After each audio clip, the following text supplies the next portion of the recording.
Please welcome David Keene, President of the National Rifle Association. You got to kick a little, it causes a stir. Sometimes you gotta make some noise to be heard. Thank you. Is this a great conference or what?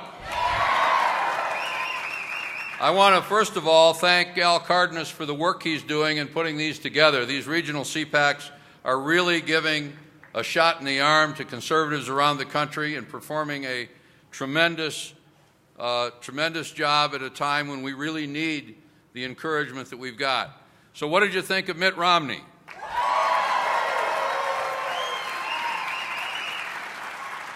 You know, it's always dangerous to spike the football before the end of the game, but you do have a right to cheer a touchdown when you see one. It was quite a performance last night, and you knew it was a good performance because, as one political reporter from the Miami paper tweeted during the course of it, "How I know Obama is losing, Democrats are fuming that Romney's getting away with it." Or the headline in a left-wing paper that says, "Chris Matthews blasts Obama for debate performance, urges him to get talking points from MSNBC." You know, when something like this happens, it's always someone else's fault. It's the president's managers. It's the president's speechwriters. It's the briefers. And one thing we do know is that in the president's mind, he's never been responsible for anything bad that happens, so I'm sure that at this moment, he's trying to figure out how to blame his performance on George W. Bush.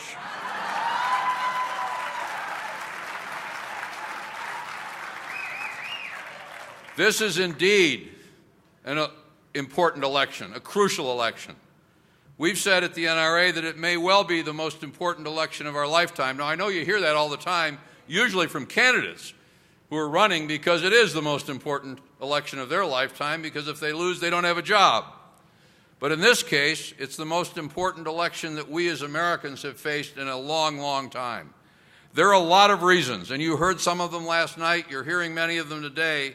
Many reasons why this president needs to be retired. There are many reasons why it's so important that we elect conservatives to the Congress and to the Senate this year, not in the future, this year, because this year it's crucial.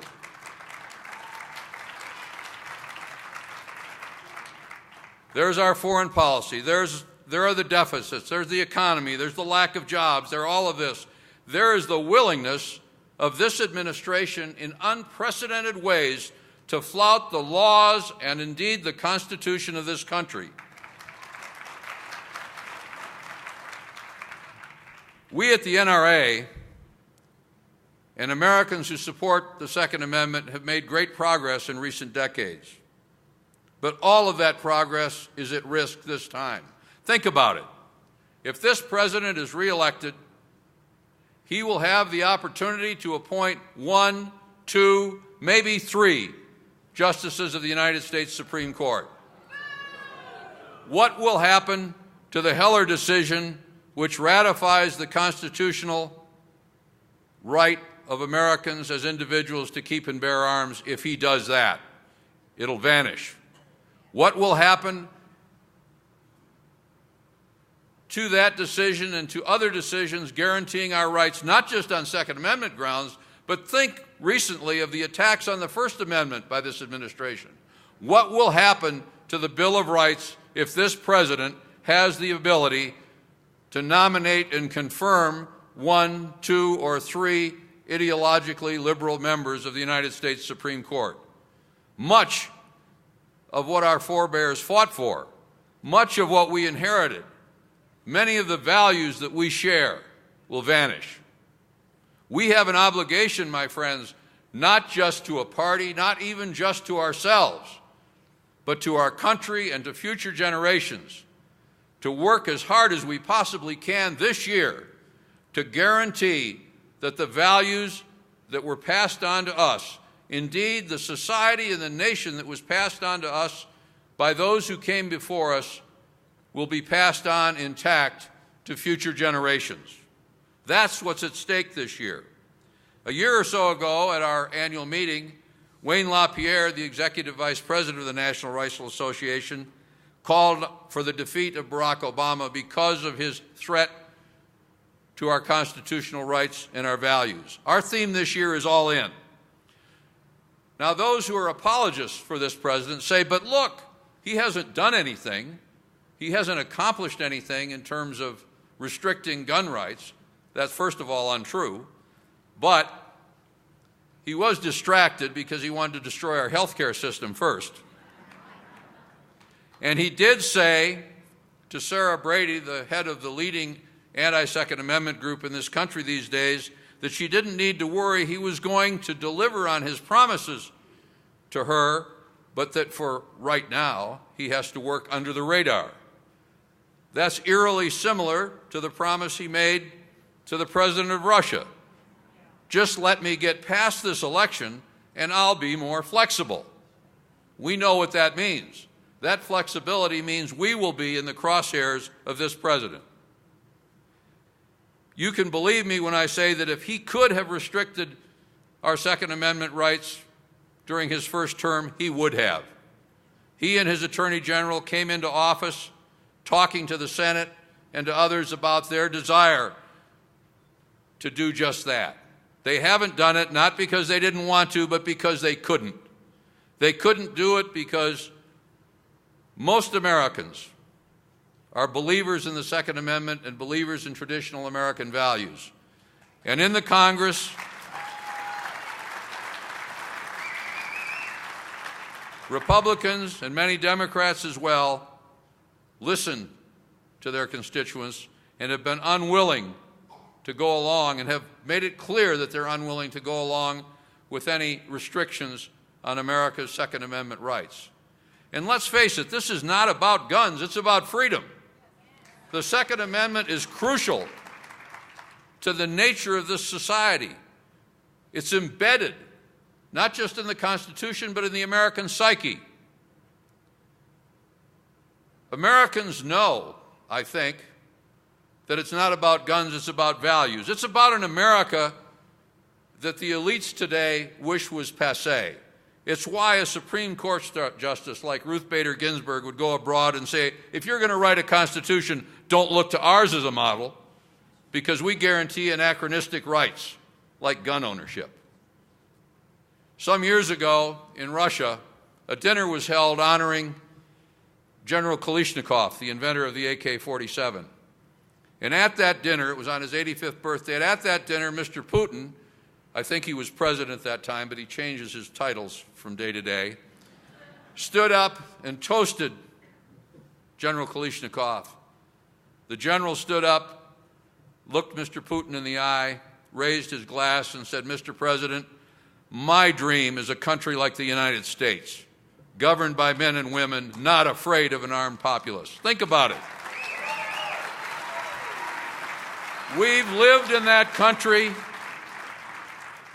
since our founders wrote the Constitution and the Bill of Rights, and it's up to us to defend those values and defend those rights.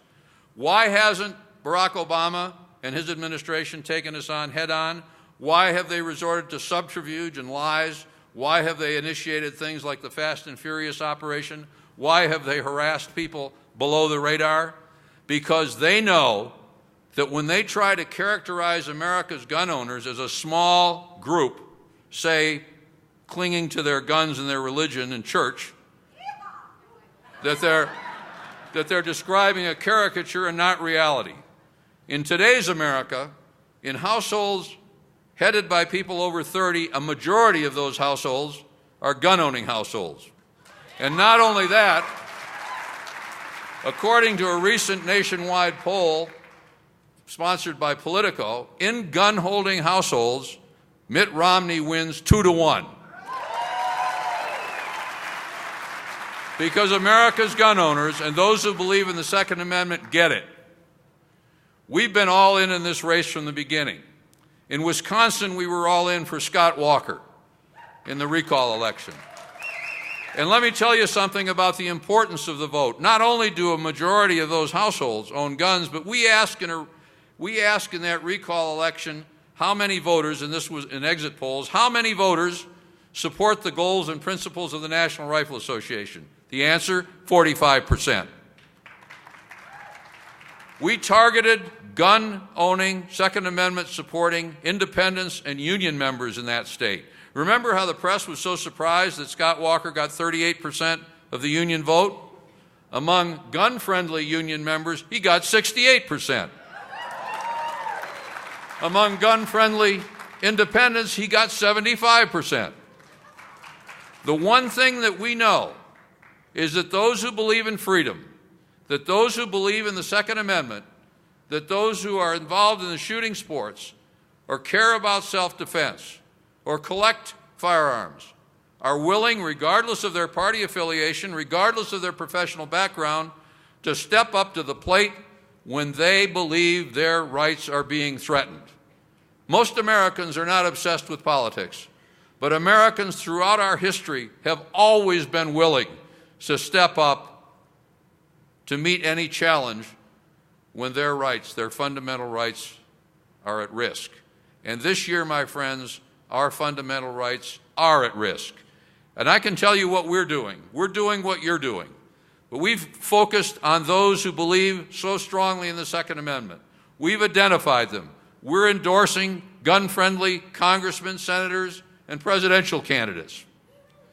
We're out there doing what we can to guarantee that Barack Obama will remember what Bill Clinton said after the 2000 election. Remember that? He said Al Gore lost because the National Rifle Association cost him 5 states. We're targeting some states today. We're targeting voters, some of whom we're registering because gun owners, like others in America, are not all registered. We're working to deliver them to the polls. And I can tell you this, that when it's all over, if you and I and everyone who shares our values do the work that we need to do, we're going to be able to change the direction of this government, to put it back on the track envisioned by our founders. That is an incredibly important task and one that is in our hands this time. It was Ronald Reagan who said years ago that at any time and in any place, liberty is but a generation away from being lost. It's our turn to make certain that in this generation, our liberties, our values, our country is not lost. That's the challenge we face. And I can tell you this, if we do what we need to do during the next few weeks, we've got a strong ticket that was demonstrated last night. We've got believers in our values. And if we do what we need to do to help the kinds of candidates that can protect our values, 20 years from now, 50 years from now, people are going to look back on what you did and they're going to say they stood up when they had to. They stood up and they saved this country. And they made sure that the nation they inherited will be passed on to their children and their grandchildren. That, my friends, is a high calling, and it's a challenge that we must and will meet in the weeks ahead. Thank you very much.